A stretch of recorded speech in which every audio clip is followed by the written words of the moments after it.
Good evening, everyone. I want to thank you, those of you who could join us. We have some people here in person and also some attendees and others may be joining us. I do want to kick off by saying that we have a lot of things that are in the works and a lot of things that are going to be happening over the next year. But in doing so, as we back off of some of the restrictions connected to COVID, and we have an opportunity to meet and talk and discuss about the future of Lewiston Public Schools, I do want to have a number of these community forums. You can see on this slide from my screen share that obviously we have tonight, the 19th, and I'm looking at another session next Wednesday, the 28th, looking at times for that. And then I put TBA because I'm hopeful that not only will we have more of these before the school year starts and early in the school year to see how things are going, but also to have these spread across the year so we're getting good input. So without further ado, I'm going to jump into some slides and just walk through them. If at any point in time you have a question, please feel free to raise your hand electronically. We'll be on the lookout for those to invite you in to share comments, questions, input, feedback, and also in person. If anyone would like to share anything, if you'd please go to the podium so that we can get good sound so others can hear your question also. That would be greatly appreciated. So without further ado, we'll jump in. As I mentioned, we want to share information, get some feedback, and again, looking to do these in the future. One of the conversations that's been started is, what's the vision, mission, and goals of Lewiston Public Schools? And this work started pre-COVID. And I think some good feedback had happened. Some good opportunities to provide feedback on multiple platforms occurred. And as we did that work, we ran into COVID. So we have some draft documents, we have some feedback, some inputs, but really I think because of all that has transpired, we can start with that work that I think was pretty good work before COVID and continue our work on that. So as I put here as a springboard to conversation, just here are some items that have been shared in different spaces and for consideration. It may be ambitious, and I'm curious what everyone else's feedback is, but how can we get to a place where we have less goals connected to the mission and vision so that we can do things well, measure the effectiveness of our efforts, and modify them as needed? There's a lot of interests, a lot of things that people want for their children, obviously, a lot of things we want for our community.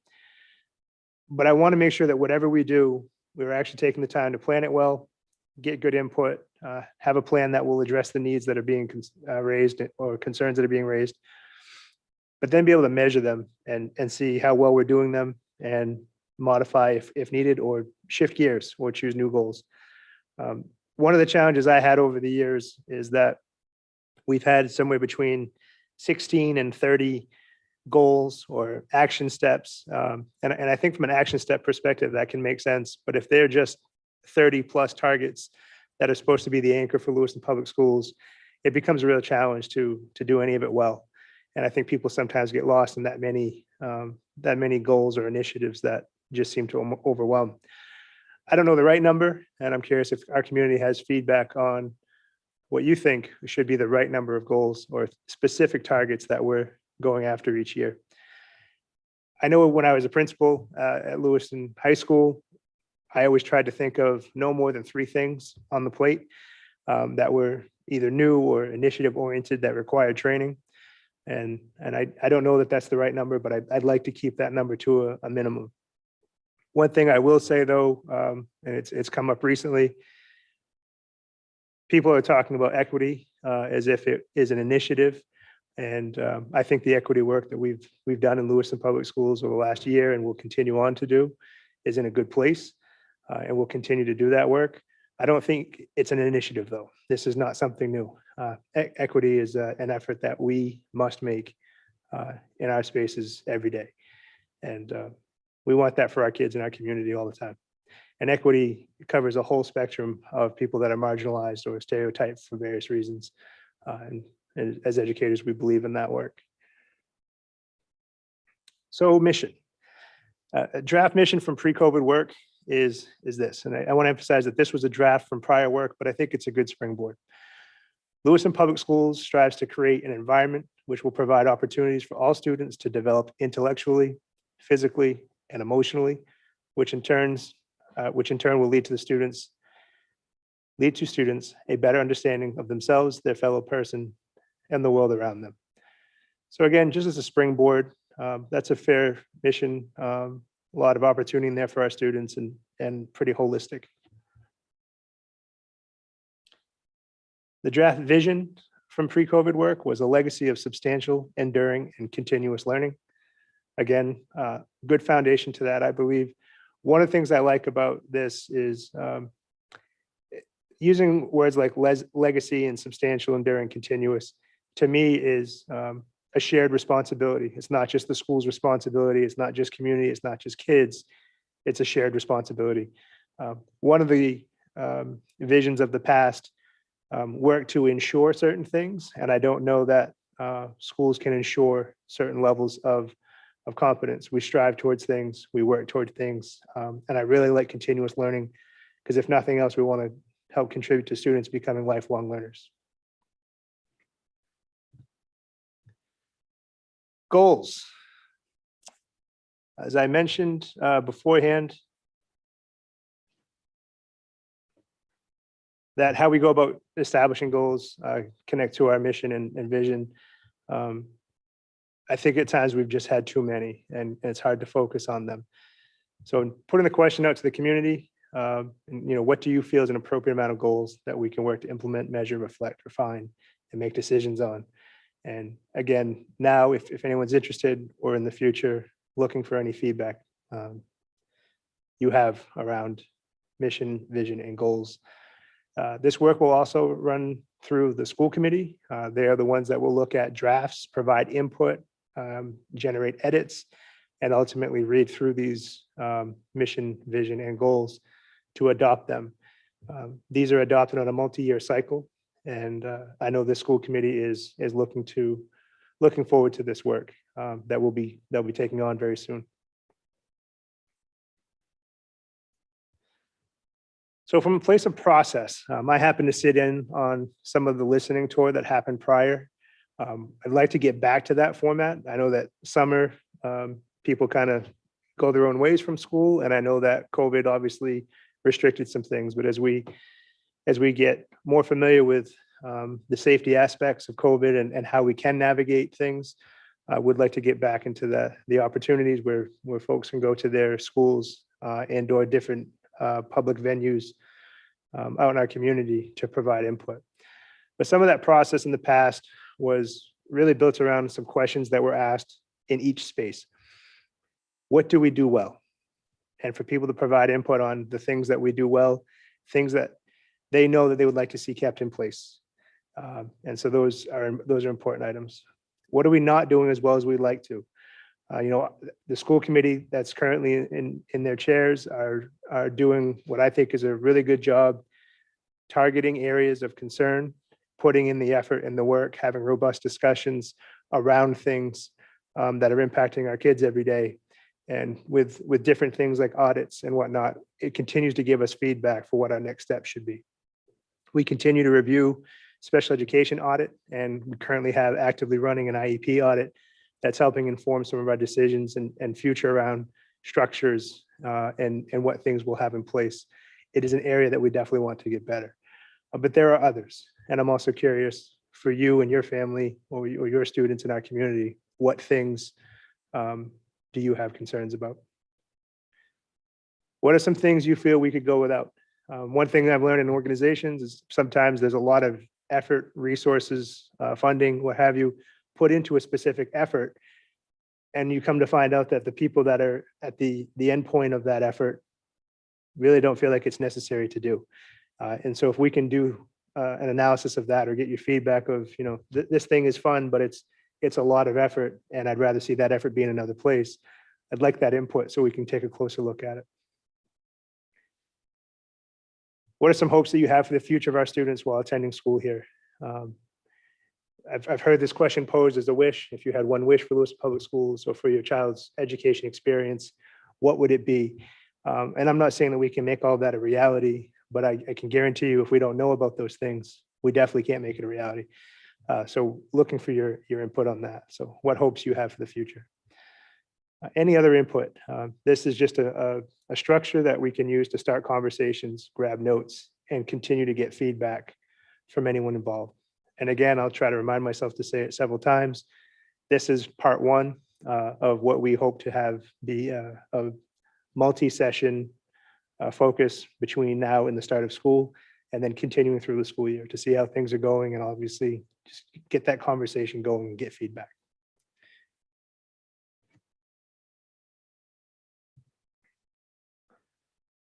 Relief funds. Lewis Public Schools came into various layers of COVID relief funds.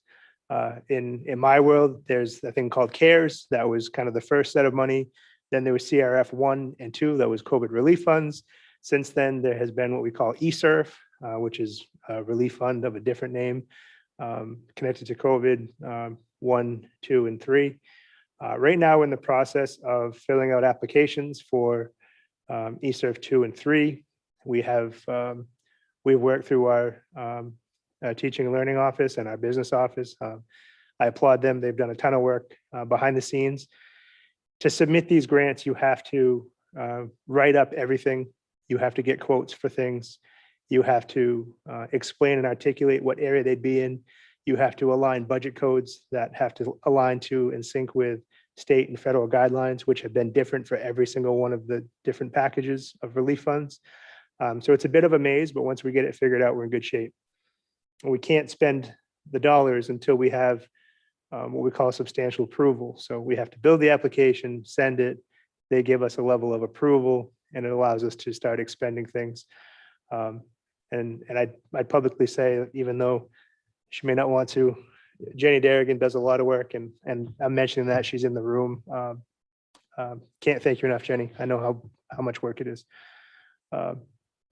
But areas that we're looking to focus on, and some grants have rules with how much you need to focus, what percentage of funds and what have you, but really focus on student safety and return to the workplace safety, but supports for reintegration. And this is everything from PPEs for staff and students, protocols, communication, all the way through to what's it like to be back in school. And I'll talk more about that in some different slides, but there are resources needed to do that. So we write all that up, articulate it, submit it. Another big piece connected to reintegration is social emotional learning. We know that the pandemic has weighed heavily on many people or everyone. And we want to be ready for when we return to school full time. It's going to be an adjustment just from stamina, routine, and different fears and anxieties that exist in the world, and things that we can't yet predict. It seems like there's something on the news every night about a new variant, a new strain, a new something. And I feel, and I'm speaking for myself, that every time I feel like things are moving in a good direction, there's some piece of news out there that shifts that thinking. So I think that back and forth for a lot of people is tiring and trying, and we want to make sure that we support people through that. Another area of focus are one-time purchases. One example of this is we use vision screeners for our students as part of a state mandate, but also it's a great tool to have in schools. Well, we go from reading sheets halfway across the room to an electronic device that can instantly or almost instantly calculate the level of need for a student's eyes, if there is one. But that one-time purchase ranges between $3,000 and $4,000, and we didn't have it sitting in the budget. But when COVID hit, we had one of those devices, and it was shared amongst every elementary school. And with distancing and not touching and sanitizing and all of those things, having one of those tools before COVID didn't make a lot of sense for a district our size.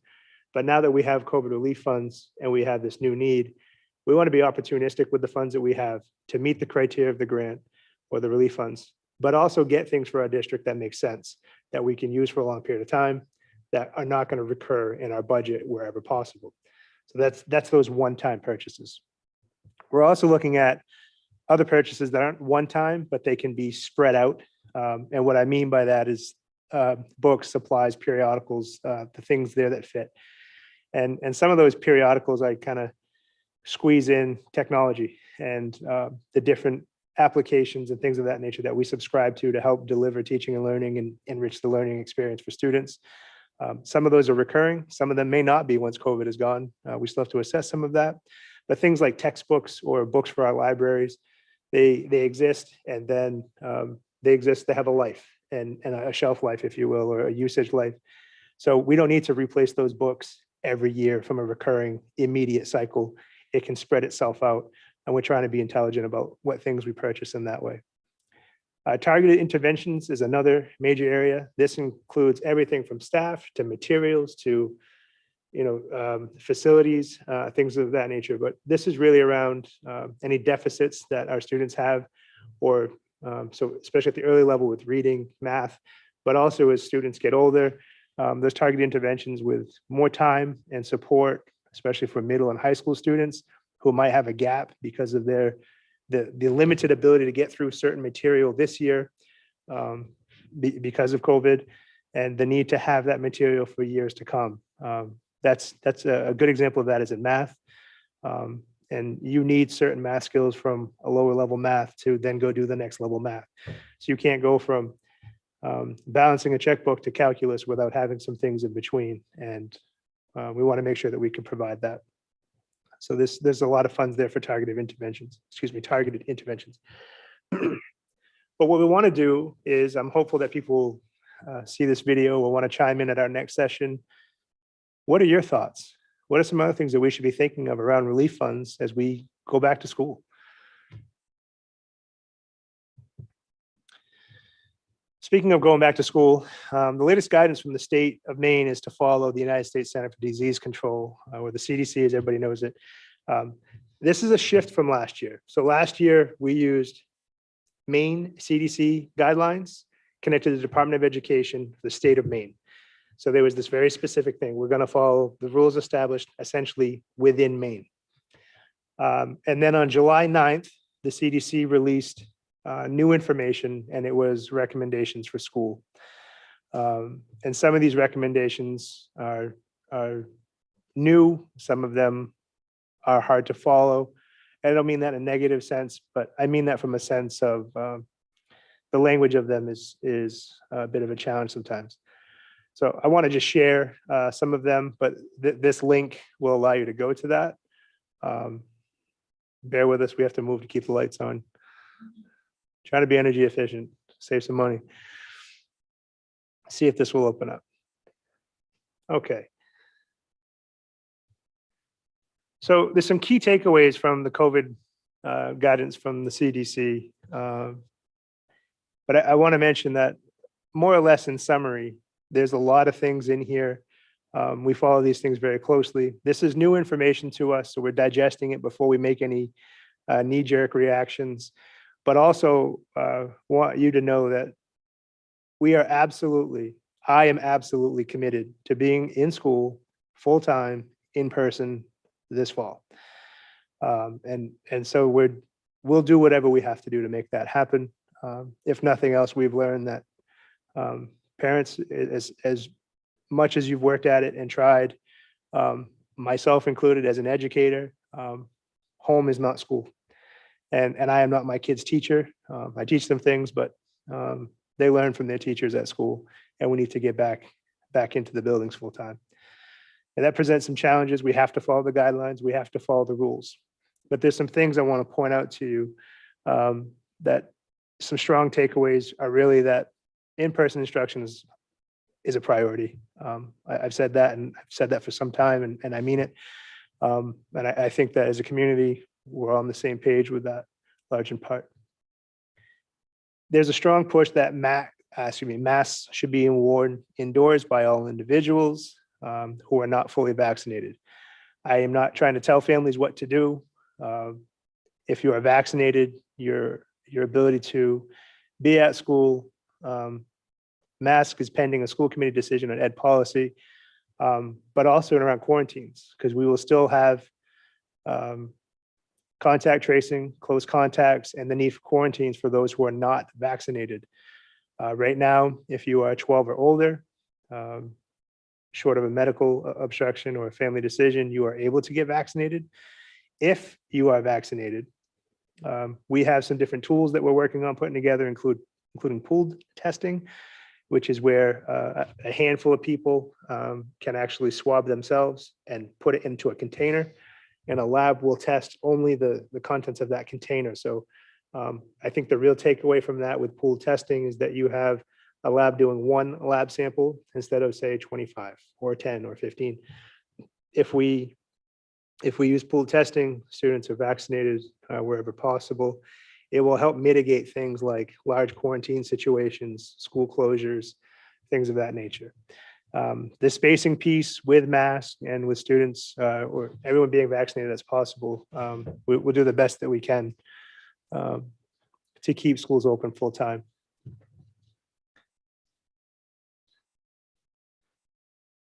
I have someone turning the lights on. We still will do the pre-screening so that we're ensuring that if you wake up or your student wakes up with some symptoms that are aligned to COVID, we'll push that information out again so that people are aware. I just think the world's shifted. I'd say any time in the not so near future that if we wake up not feeling well, that you should stay home and look at the guidelines around that. So we're keeping each other safe. And the hard thing right now, and one of the things that I'm juggling, we have met once with our COVID response team here at Lewis Public Schools last week after these guidelines came out. Kids under 12 cannot be vaccinated. And again, not forcing that. It's not for everybody. That's your choice. But under 12, it's not a choice. There's no viable connection. And while we maintain a commitment for in-person learning, we also have to be mindful that we're a workplace. And so just like when you go to work or you go into certain spaces, a doctor's appointment, what have you, you still have to wear a mask. Lewiston Public Schools is a workplace for many employees, and we have to make sure that we're protecting them as appropriate also. So we're looking into some things, we're tracking these things, but this information is all available on the web. But the real challenge for me, right or wrong, on June 30th, per governor's mandate, and I think we're all waiting for that day, at least I was, students didn't have to wear masks. And there were days where students in elementary schools were peeling off masks, and to be frank, they were celebrating a bit. I heard stories of some kids throwing them on the floor and stepping on them like, yay, I don't have to wear the mask anymore. And then this latest guidance comes out saying those students should wear masks. The challenge for me, we have to make a decision, formulate some language, vet it through, and get it in front of the school committee to be considered for policy for this year. And we're looking at how we're going to craft that language to align to this CDC recommendation, be prepared to tighten things up if need be, if there's new outbreak or new information, and maintain that balance between keeping everyone safe, getting back full-time in person, and following the rules. And that's not just students, that's staff as well. We've got to keep everyone safe. So there's some changes here that we're monitoring. We have not changed summer school to date. That was per my discretion. A lot of this language has language like should and remain important and suggestive type language. So I want to be mindful of how that plays out.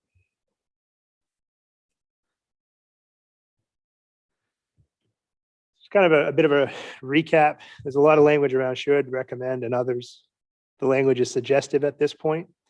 One area that there seems to be a stronger push, but we've asked for clarification, is around busing, and that if you're on a bus, that you should have a mask on. We have not gone that route yet in Lewiston, but as I continue to assess this and see if there's other information available, it's looking more and more like we might have to put that back on in the short term. But new advisories are coming out daily. I heard today even, or came across a story that a new organization of pediatricians has suggested that everyone wear masks. The language right now, the rules that we have to follow is the federal CDC, and that's suggestive of masks. And then anyone unvaccinated should wear a mask. And again, I'll have recommendations for the school committee, but I'm hopeful that people will stay engaged in that process or chime in before then, maybe at our next week's meeting, to provide input. But I will say this, I'm committed to getting students back in our schools full time as soon as school starts up. So other work that we're doing, again, continue to get feedback. staying committed to in person, and assembling the contingency thoughts and plans, including the here and now. And what I mean by that is there's language in some of the communications I've gotten from the state. I don't know if you recall the color code system that existed by county. I don't know if that will be enacted this year, but we'll have to have a pulse on local situations so we can make determinations on what, if anything, we're going to do should there be an increase in cases or sickness. And we want to do so in a way that is deliberate so that we're not just reacting to something that's already bad, but that we can be mindful of the wishes for people to be back to school, those who are vaccinated who may not have to wear a mask by rule, and then striking a balance between upticks and vaccine levels or what have you. And then again, the recommendation process in my mind has already begun because I'm continuing to gather input and meet with different people and read all the laws and guidelines. But I'm looking at a target date of August 2nd, which would give us right around a month prior to school starting on September 1st for students to make sure that we have our ducks in a row and our contingency plans are mapped out. Shifting gears now to policy. Policy has been a robust conversation over the last year. Our school committee, I think, has done a real good job to support students and shifts in language that was a bit dated, but also didn't carry the language I think needed to move our district forward. One policy that's been brought forward by students was dress code, and some history behind this. That started at the middle school when middle school administration and teachers were trying to make sure students were prepared. As we continue to move through the school year, everyone's wearing a mask. Some kids are wearing a mask and a hood. Some kids are wearing a mask, a hood, and a hat. Some kids are wearing a mask and a hat. And so people started reminding students of, hey, when we get back to post-COVID or back to more normal, the dress code came up. And when that came up, students had an opinion about how they felt about it, and they talked to some of their peers, and we had some teachers guide that work. I think the beautiful thing in that work was that students were engaged in something they care deeply about, and they did surveys, they wrote papers, and then they raised that line of questioning and thought process about policy to myself, and I encouraged them to talk to the school committee subcommittee for policy, member Ray, who's the chair of that. And there was good discussion. And then we decided to at least bring it to the level of the school committee, at least, for conversation and topic. Prior to doing that, I spoke with our management team, which consists of our principals and our directors and a couple others, district leaders, and I asked them what they thought. And they helped craft some of that language and had suggestions and inputs. There wasn't strong opposition. Actually, there was very minimal opposition, but I think one thing they kept coming back to was workplace clothing that was appropriate. And so some of the language of that policy, when it came through, it started to feel a little bit like there was no expectation. Members of the committee, I believe it's Member Potvin that asked to have the item tabled so that we could vet this out, so we could do the work that we should do when we're changing policy like this. So that was tabled recently, but it was brought up enough that I think in these kinds of community forums, these are the topics that we want to bring up before something happens. And then people think, well, wait a minute, what just happened? And so just so you know, there's language out there about potential policy change that we'll be revisiting in the fall. Once students are back, once teachers are back, once parents are engaged with school and what it is. So in the meantime, we're continuing with our prior policy, but we got to have a process on these things, and we'll be looking for input on the dress code.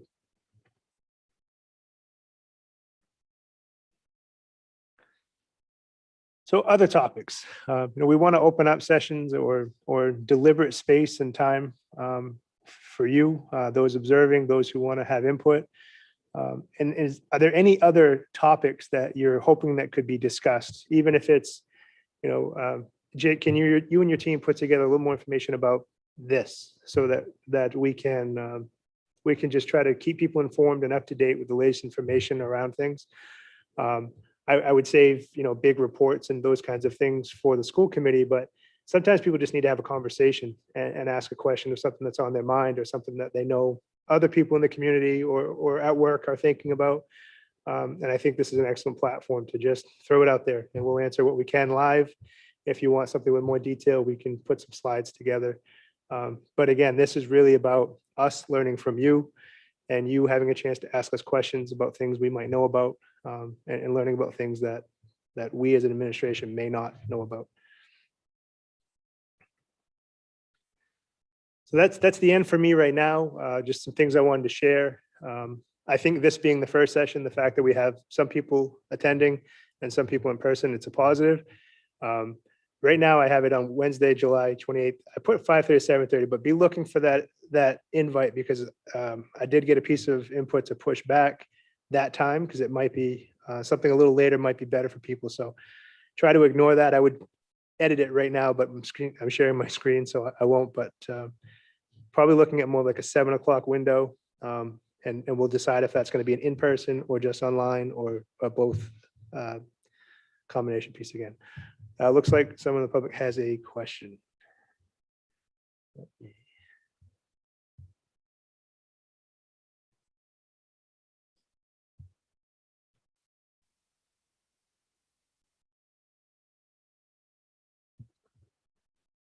like Renee has a question. Renee, you're being let in so that you can go ahead and ask your question or provide some input. Hi, can you hear me? Yes. My question is regarding returning to school in the fall, and if you would anticipate that athletics and extracurriculars will press on as normal, whatever normal is, or is it too soon to guess about that? My estimation is that all of those things will be a go. We may have some level of restrictions around those. We're still trying to tease those out, but by some level of restriction, what we're talking about is masking, maybe some spacing for crowds. But right now it looks like the after school extracurricular type things are a full go. We'll be mindful of the guidelines, but I haven't seen anything yet, Renee, that tells me we'll be suspending seasons or anything like that. The discussions we were having this time last year, where it was really up in the air, those discussions have not been happening to my knowledge. There's nothing that I've received or have heard about that is coming that says we will not be able to participate fully. But again, there may be some restrictions around that participation, especially for indoors events, which in the fall is not usually a big concern. Okay, great. Thank you. Welcome.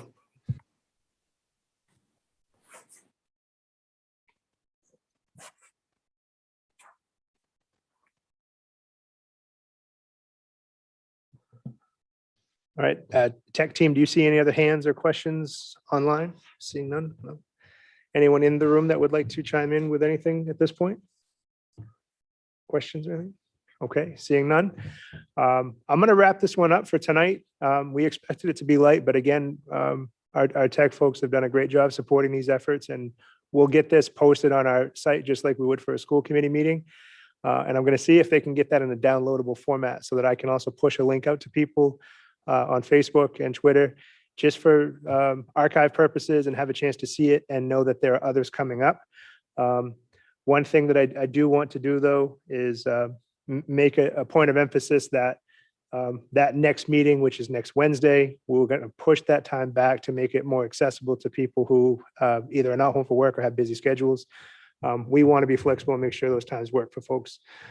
So we'll do that one. And then I'm open to any input at that next session, or if it's a complication for you, either way, I'm willing to do these things in the morning or even on a weekend if we need to. So it's too important not to get input and have the conversation. So please let us know if there are times that work better for others, and we'll do everything we can to make that a viable solution. We'll continue to record these and post them and get the word out.